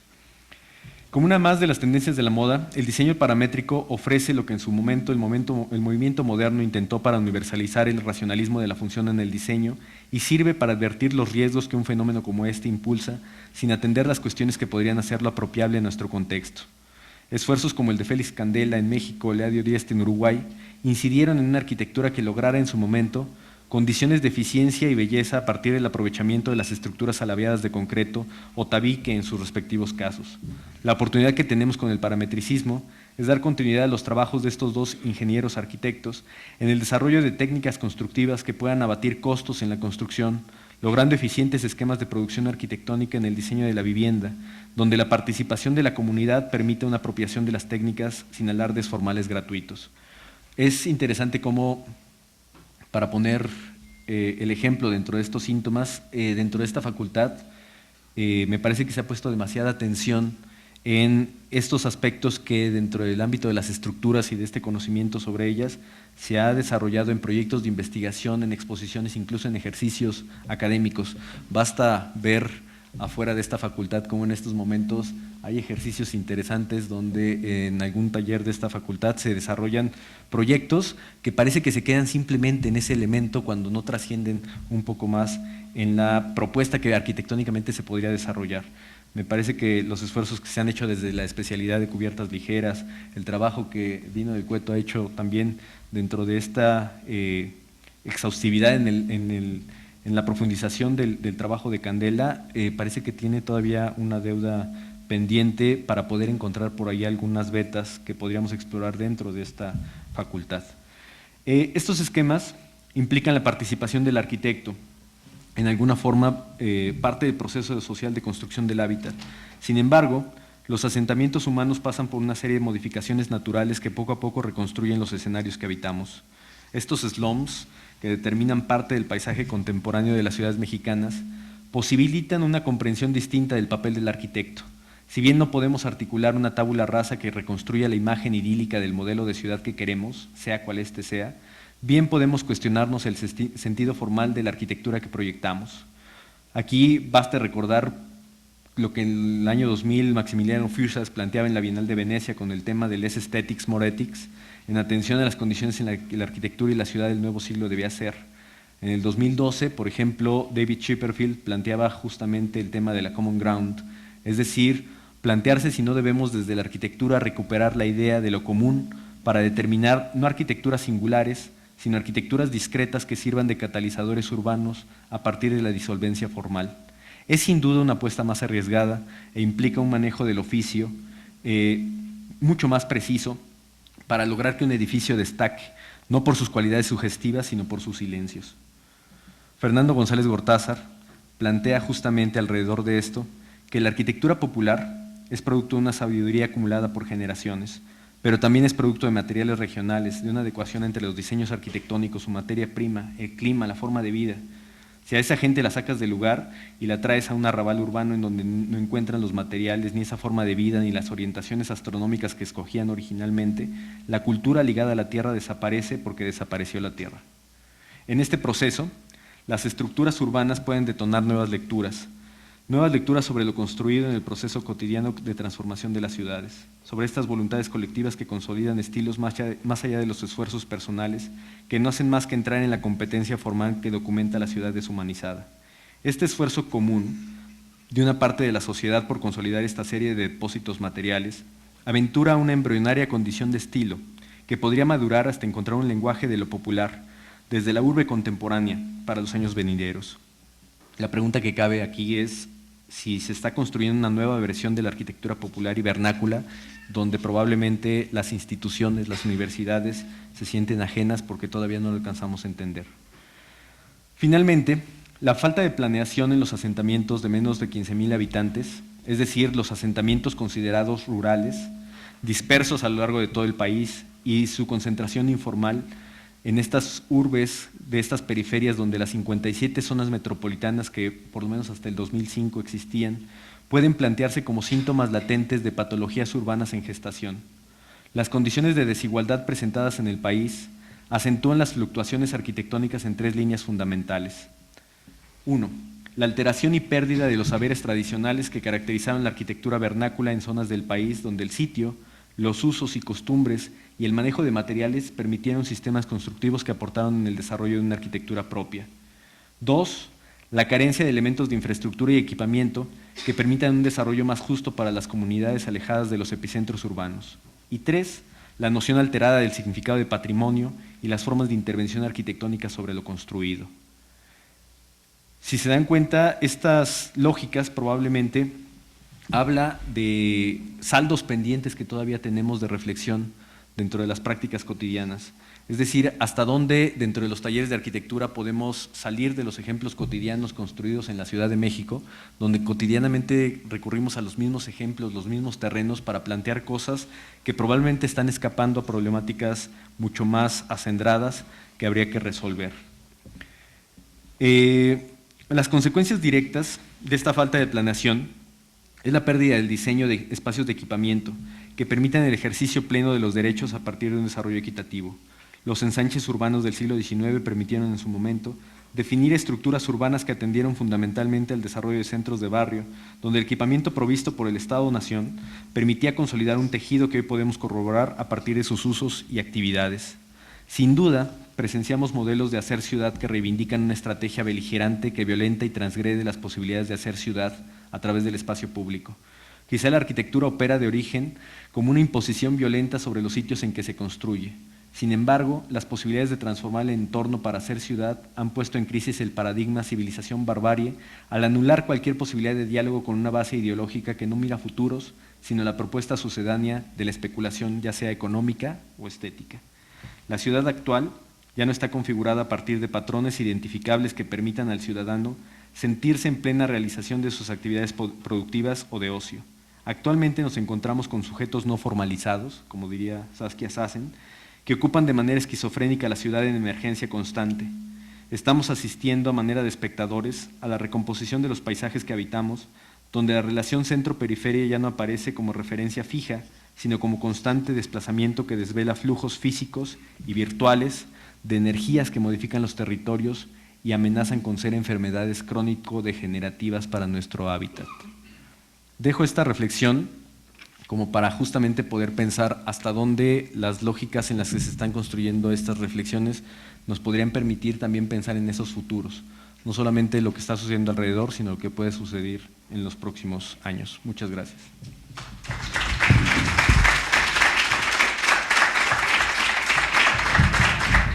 Para terminar esta primera parte de nuestro coloquio de hoy, les voy a pedir a nuestros tres ponentes, si pasan aquí al frente, por favor, para hacer nuestra mesa redonda.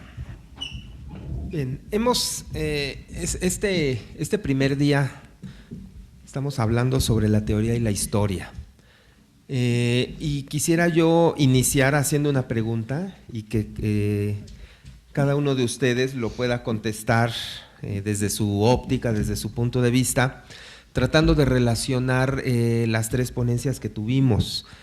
En este entorno internacional del que nos platicó Cristina, en este recorrido de la forma en que se piensa la arquitectura y que parece como que más claro esta injerencia que tiene la teoría y lo que escriben gentes como Kenneth Frampton o Charles James o Aldo Rossi o Johanny Palasma y todos ellos en una práctica profesional global internacional, pero que pareciera como que en nuestro entorno mexicano esto no sucede así.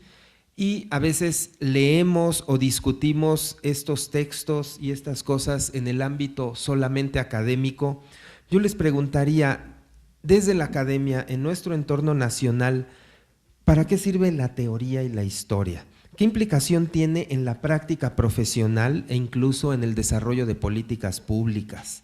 ¿O se queda solo adentro de estas grandes redes universitarias de las que nos comentaba la doctora Catherine? Yo doy clases de teoría, escribí un libro de texto de teoría. Yo lo que más les digo a los estudiantes es que quieran o no, ahí está, y está en la obra. Entonces, yo creo que todo lo que discutimos, todo lo que leemos, va a aparecer, pero no es una relación tan directa. Pero les digo, peor es ir a hacer la obra y no saber ni cuáles son las ideas que están de fundamento. Si nada más copiamos alguna obra o una idea, tomamos una idea de algún arquitecto y pensamos que vamos bien porque su obra fue de renombre, pero no entendemos qué es lo que está transmitiendo de fondo, pues estamos perdidos. Y de todos modos, la obra va a cargar con un mensaje, ¿no? Estuve pensando mucho ahora que estaba presentando Cristina estas corrientes y cómo se relacionan con México, y realmente es como muy endeble, ¿no? O sea, sí hubo uno que otro que quiso seguir el neohistoricismo y uno que otro pero que no tienen que ver con una realidad local en la mayoría de los casos. Y creo que ahí eso nos dice algo que también me parece que tú mencionaste, o en la inauguración, ¿no? Que a veces valdría la pena también voltear un poco más al sur, ¿no? Por donde los problemas son, tenemos condiciones similares, situaciones, y también pues una cultura, ¿no? Compartida con Latinoamérica. Igual que con las importaciones, ahora que quieren cerrar puertas al norte, pues hay que voltear al sur. Bueno, claro, es una pregunta increíblemente amplia, y yo lo que diría es que yo también tengo la fortuna de dar clases de teoría y de historia, y que yo lo que sostengo es que la teoría es la que le da congruencia final a una obra, y que los arquitectos que tienen más clara esta congruencia y este lugar de donde vienen las ideas, cómo se construyen y cómo materializo, son los arquitectos que, repito, tienen la obra más congruente. Y quiero dar un ejemplo en uno de los conversatorios en los que tuve oportunidad de estar junto con Dino, estuvo el arquitecto Mauricio Rocha, y también estuvo el arquitecto Eduardo Terrazas. Y fue muy interesante porque el arquitecto Eduardo Terrazas de repente comenta, por una pregunta, pero comenta: y así como Trump nos está cerrando las puertas, yo propongo que México cierre las puertas y hagamos una arquitectura que responda a México, ¿no? Es el arquitecto que hizo toda la simbología del 68, espero con eso dar debe ser un arquitecto de 80 años, ¿no? Y la respuesta que le da Mauricio Rocha es: arquitecto, yo en realidad creo que estamos en un momento de flujos, de interdisciplinariedad, ¿no? De rompimiento de fronteras, y que eso es lo que tenemos que defender para construir cosas diferentes. Y yo lo que quise fue que los alumnos vieran cómo eran dos propuestas teóricas diferentes. El arquitecto Terrazas sigue, y no lo digo en crítica, por favor, no lo digo, o por lo menos no lo digo en crítica destructiva, sino me parece muy interesante ver cómo cada uno estaba sentado en su momento histórico y con esta congruencia que te da a entender dónde estás parado. Y el arquitecto Terrazas estaba parado en el momento nacionalista de México, en las Olimpiadas del 68, en este momento esplendoroso y de presumir lo que éramos, ¿no? Claro, ocultando esta matanza, y bueno, conocemos la historia. Y Mauricio Rocha, que es un arquitecto que actualmente es un muy buen arquitecto, además que yo tuve la oportunidad que me diera clases, y que repito, me parece un muy buen arquitecto, me pareció fantástico ver cómo un muy buen arquitecto tiene clara su posición teórica y el lugar que ocupa en el mundo, su arquitectura y lo que él propone. Creo que ahí podemos entender cómo la importancia de la teoría.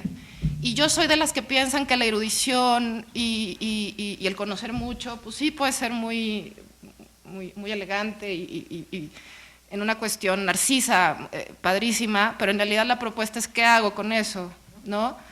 Y a mí me gusta mucho una palabra que es aprehender, pero está aprender que lo hago mío y con eso hago cosas. Y lo mismo con el conocimiento de la historia y con eso, ¿no? Y con todos los conocimientos que implica la arquitectura. Yo defiendo ahorita la historia y la teoría.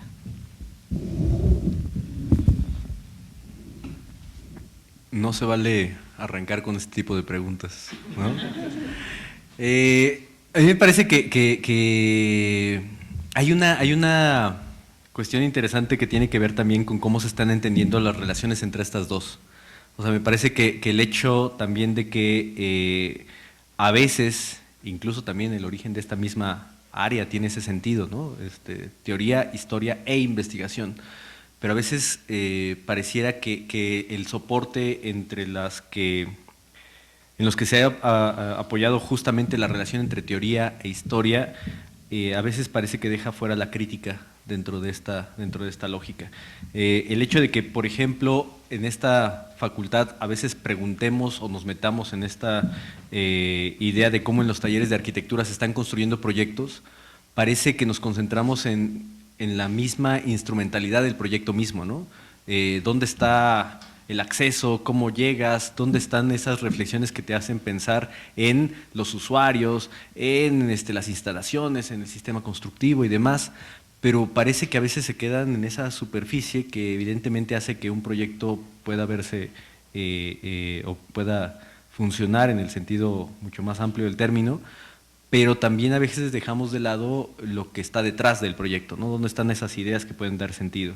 A mí me parece que si coincidimos en que ya la historia tiene un peso diferente frente a la teoría en la actualidad, habría que pensar hasta dónde ahora la crítica puede ser ese instrumento que puede empezar a darle otro sentido, por lo menos dentro de esta escuela. Me parece que ahorita que está Alejandro Ochoa en este auditorio, me parece que la UAM ha tomado esa batuta de manera interesante, sobre todo para poner la crítica en un centro o en un protagonismo importante que a veces no ayuda, o en los casos más ajenos no funciona tanto dentro de los talleres de arquitectura, cuando también tendría que ser un motor proyectual, ¿no? Entonces me parece que por ahí hay estas incidencias donde de alguna manera podría tener una mayor aportación, ¿no? A veces parece que las clases de teoría y las de historia nos quedamos ajenas a lo que está sucediendo en el proyecto, cuando tendría que haber un motor mucho más relevante de aportación en lo que está sucediendo dentro de los talleres, ¿no? Me ganaste la segunda pregunta, Emilio. Y vamos hacia la crítica, precisamente. La crítica, y que, bueno, tuve la oportunidad de compartir mesa de trabajo para la revisión del plan de estudios ahí contigo y con otros profesores aquí, y discutíamos precisamente sobre el sentido de la crítica, ¿no? Dentro del plan de estudios, y así como tenemos clases de teoría de la arquitectura y de historia de la arquitectura, pues no había una que se llamara de crítica de la arquitectura, o algún taller o alguna cuestión así, y bueno, pues fue toda una discusión muy interesante. Y aquí me gustaría, si pudiéramos reflexionar precisamente cómo hacer una crítica constructiva, una crítica, no recuerdo ahorita el nombre de este teórico y crítico precisamente español, ahorita me acuerdo, que hablaba de la crítica poética, ¿no? De la crítica de la poiesis, la crítica que crea, en donde no solamente la obra arquitectónica es una creación material en sí para ser habitada, sino incluso la propia obra arquitectónica puede convertirse en sí misma en una crítica, ¿no? En donde el ejercicio de la crítica va más allá del simple juicio. ¿Cómo llevar esto, sobre todo cuando, al menos en nuestro entorno mexicano, y a veces en nuestro entorno universitario también, somos profundamente autocríticos, ¿sí? En donde es algo que no nos gusta mucho, que nos revisen nuestros proyectos o nos emitan algún juicio sobre esto, y pues lo vemos sobre todo en las publicaciones, en donde la mayoría de las revistas la crítica no existe y son meras descripciones o a veces hasta autoelogios, ¿no? ¿Cómo ir construyendo esto desde la escuela? Justo ese tema y este momento que tú nos planteas es algo que a mí me interesa muchísimo.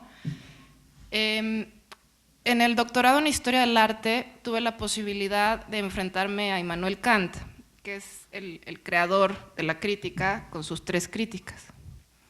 Y fue muy interesante porque yo venía de la escuela de arquitectura, donde de repente cuando estamos en la materia de proyectos, yo me enfrentaba con profesores, no todos, que me decían, tienes 3 porque no me gusta. Y esa era la crítica que me hacía. Y entonces, después de leer filosofía, para que vean cómo la teoría sí tiene una razón de ser, me di cuenta que en realidad la crítica no son los juicios subjetivos, es un juicio objetivo que parte de razones y que dan si algo es bueno o es malo y te dan líneas de trabajo y uno puede empezar a construir desde ahí. Cuando yo me enfrento a juicios subjetivos, el punto de la subjetividad es que no es discutible.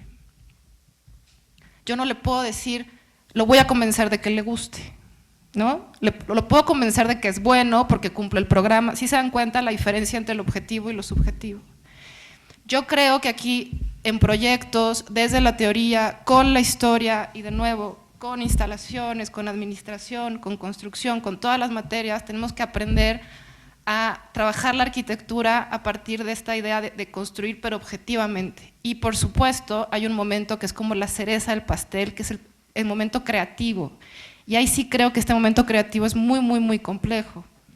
Pero justo alcanzar a defender nuestros proyectos a partir de esta crítica objetiva, que no se trata de destruir, y repito, es muy complicado cuando leemos estas publicaciones y el texto empieza con el crítico diciendo me gusta, ¿no?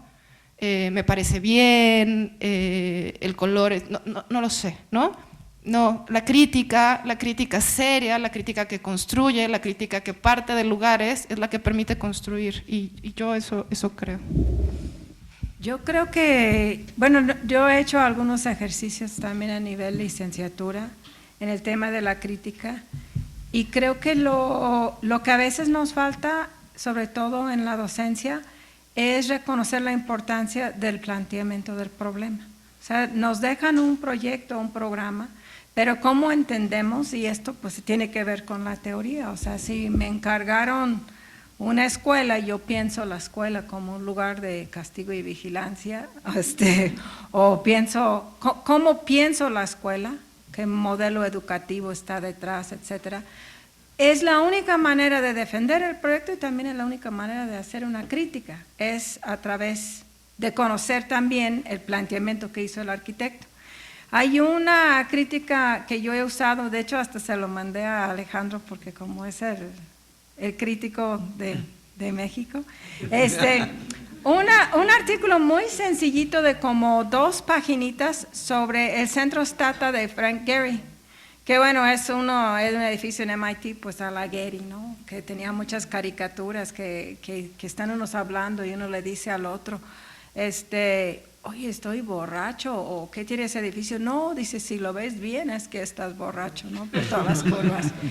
Pero la crítica, lo que me gustó de esta crítica es que remontó a cómo Gehry planteó el problema.